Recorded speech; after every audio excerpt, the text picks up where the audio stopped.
Hi, I'm Peter Charles of Hooked for Life Fly Fishing, and today we're going to look at using a switch rod in high and dirty conditions, and why that might be a good idea on a big river. And now, if you've seen any of my other videos on steelhead fishing, you know I'm not a big fan of using little rods in big rivers. You just can't cover the runs properly, you're working too hard to try to cast far, and you just burn yourself out and, not doing a good job of covering the runs.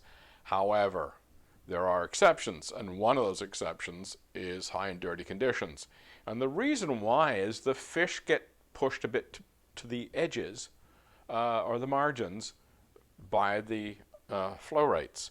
So the fish are more likely to come up the inside seams than they are in the middle of the river. Where I live, the river I tend to fish, in normal flows, the fish can be spread out throughout the entire river.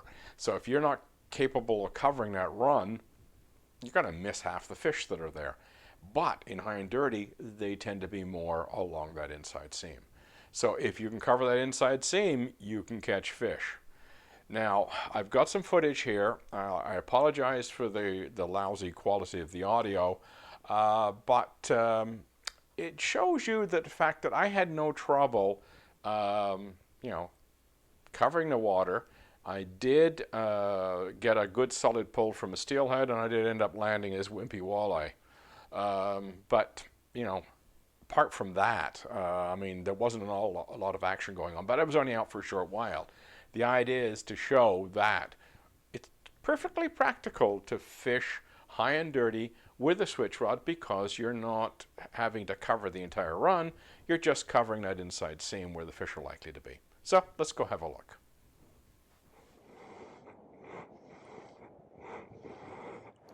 Okay, I'm out here with my Geolumis NRX Plus 11-foot 8-weight switch rod. And normally I don't advocate using switch rods on big rivers like this one, like the Grand River here in Caledonia. You just can't cover the runs like you can with a longer rod. We've got high and dirty conditions today. I can't wade very far away from the bank, and I've got a tree right above my head. So if I use a longer rod, I'd be putting the rod and the D-loop into that tree. So by using a switch rod, I can fish relatively close to the bank and be less concerned about the overhanging trees and that sort of thing. I'm using a Airflow Scout 480 on here and an Airflow Flow Tip 10-foot T7 I should say. And that gives me a small D-loop. It also helps when I get close to trees. Like as I work down that bank, you can see that the trees overhang quite a bit. I'm going to be tucked in there, so good chance that I'll hit the tree if I was using a longer rod. So by going with a short head line and a switch rod, I can stay relatively close to the bank or under trees and not worry about it too much. Right now I'm just working line out. I haven't started to move downstream yet. Now, sometimes you get in a situation where your line swings into slower water and you'll snag up if you just let it sit on the dangle. So what I'm doing is I'm putting very slow strips, and that's enough to keep my fly off the bottom, but if a fish is following it, it could very well grab it. So once I've got nothing in the way of a hit, I will then strip it up. But that first few slow strips enables me to keep the fly from snagging up, but it's still moving slowly, so a steelhead might grab it. Because out there, where I am right now, the T7 is perfect. But when I get in close, even with my rod tip out over the seam, I will risk snagging up. So that slow strip. The water's not cold, for fish anyway. Cold for humans, not for fish. So they will be very active in this water. So it's not like where it's cold, where you have to let it sit in the dangle.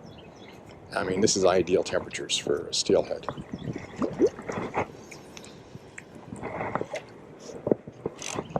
The thing about using a switch rod in high and dirty is you don't have to cast very far because the high and dirty conditions will push the fish closer to the bank. This is the first time I fished this rod. I've cast it in the yard, but I have never fished it because of between COVID and the fact that the river's been blown a lot of the time. It's my first chance to come out. And I'm amazed at the distance I'm getting out of it with so little effort. Now I'm managing the tension to not let the fly sink too much. If I was using less of a tip, I mean, I've got some 10-foot type 3s that I could use. Oh, that was a fish. It was a definite yank.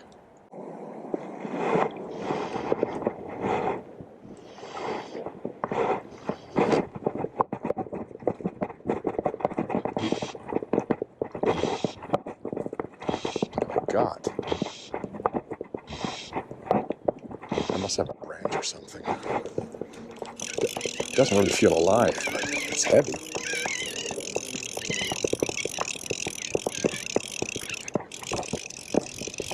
I've done this before and found out I had a turtle.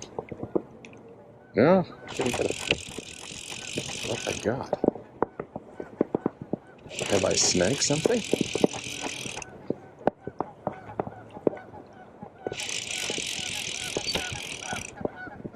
Can't see it yet. Oh, it's alive, whatever it is. Walleye. Well, at least we got a fish on camera. Oh, nice eating size too. No wonder it felt funny.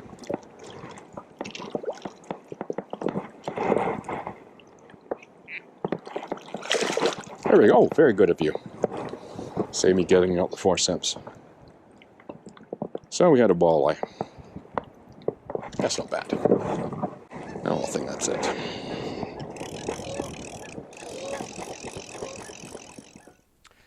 So you can see it's pretty easy to do. I mean, I wasn't doing anything particularly different. The one big advantage I had with the switch rod is I don't have to get out far from the shore. I can be under trees and still get casts off because I don't have a long rod that's throwing a D-loop right back into the tree.